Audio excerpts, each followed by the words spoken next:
So how does your design approach vary when you're working on a single building like Bosco Verticale versus a city-scale master plan like the one you have done for Shijiazhuang in China?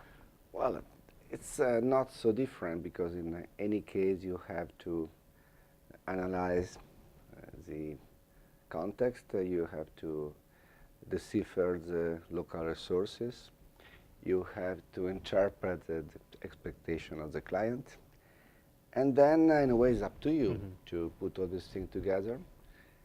And I think that design and research are kind of parallel movements. So it's for me quite important to make these two working together, but in parallel.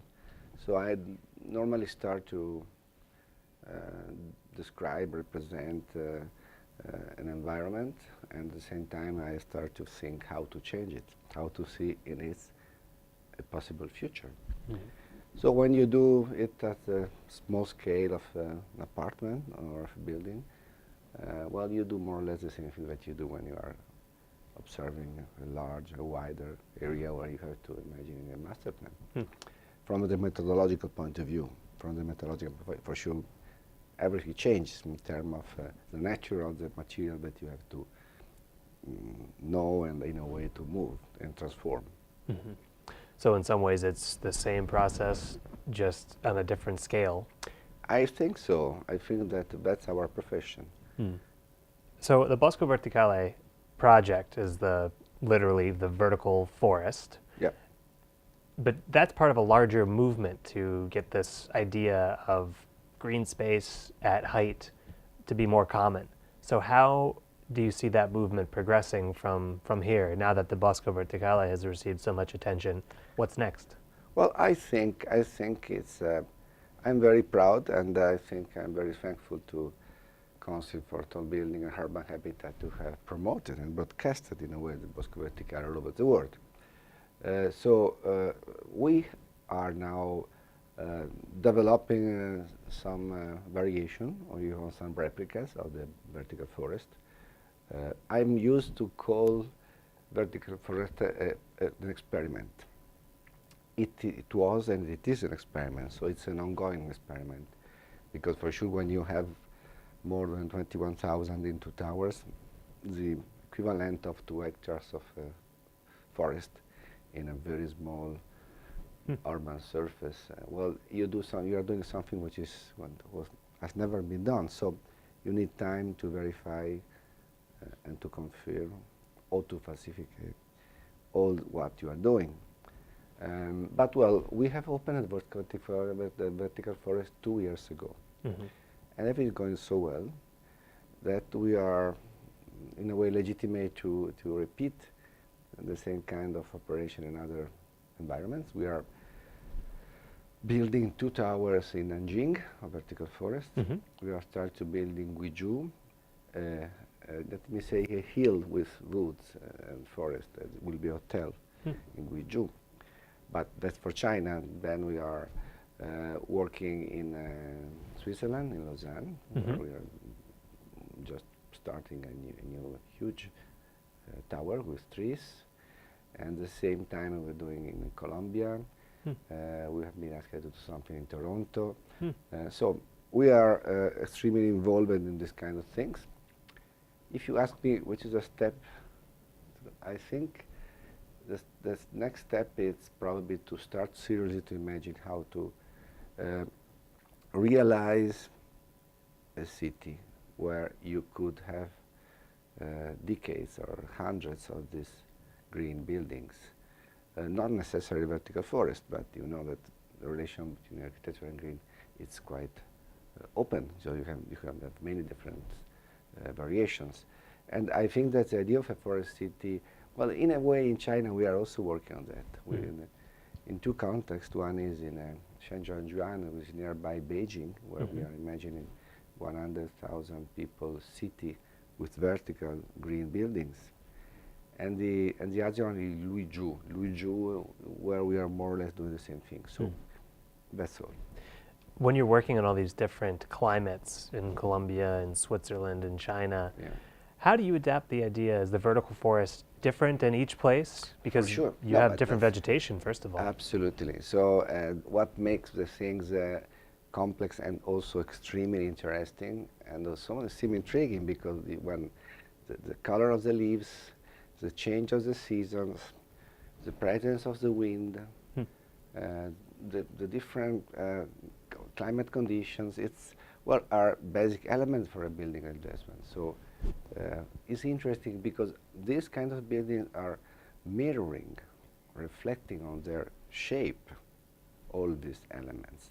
So they don't have only to take care of that because the sunlight exposure for sure is something that every kind of building has to deal with. But in our case, you are imagining and realizing a building which is like a sensor of the climate condition, of the natural environment. Hmm. So I like a lot this idea. And what we normally do, like we are doing in Nanjing, for in this case, we are working with Arup and with a group of botanists, and they went there. Now the botanists are working with local botanists to select the species. We want local species for sure, for many reasons, in condition to resist to different climate excursions. So it's as always a multidisciplinary, very, very serious and very interesting collective work.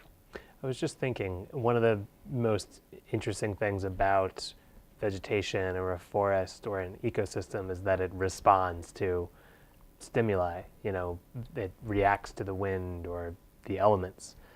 Buildings usually don't. They're usually, by design, you know, sealed, and they're the same year round, and they're predictable, manageable.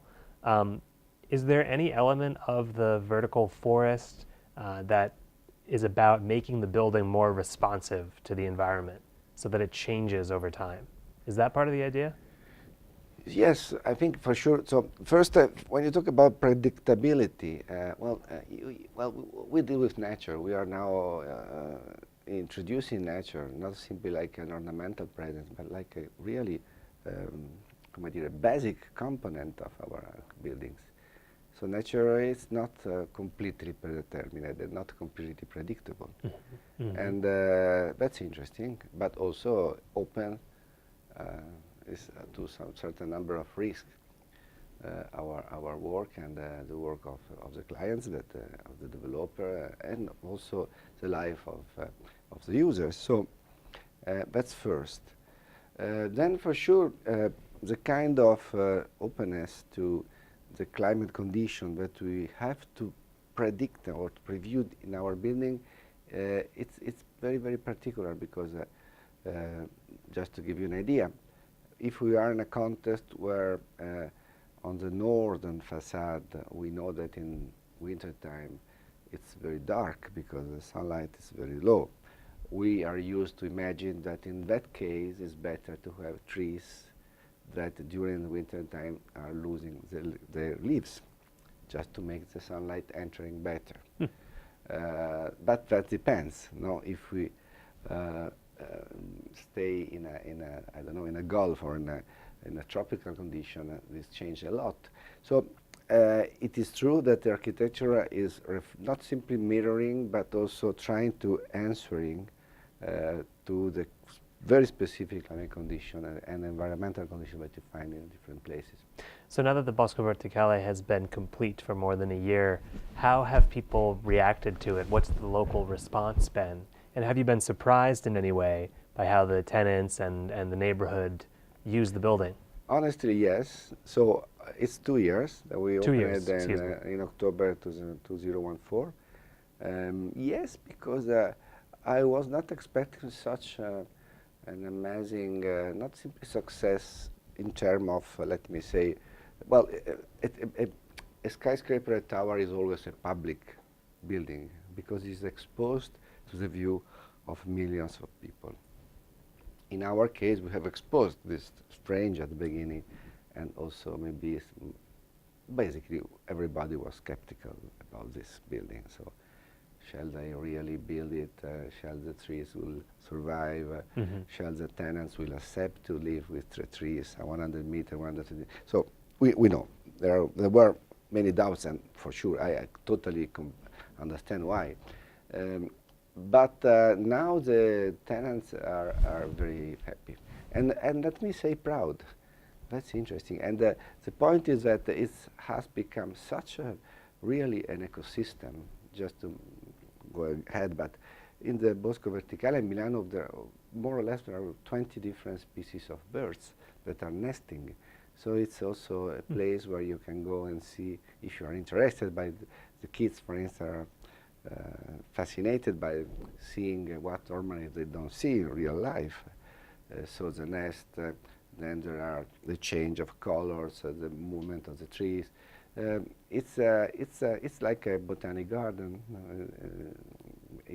From the exterior, it looks like a vertical, but also from the interiors, the variety of plants, of ground covers, of brush, of bushes, of trees, it's so big. We have more than 120 different species. So it's from that case, it's very important. It works well.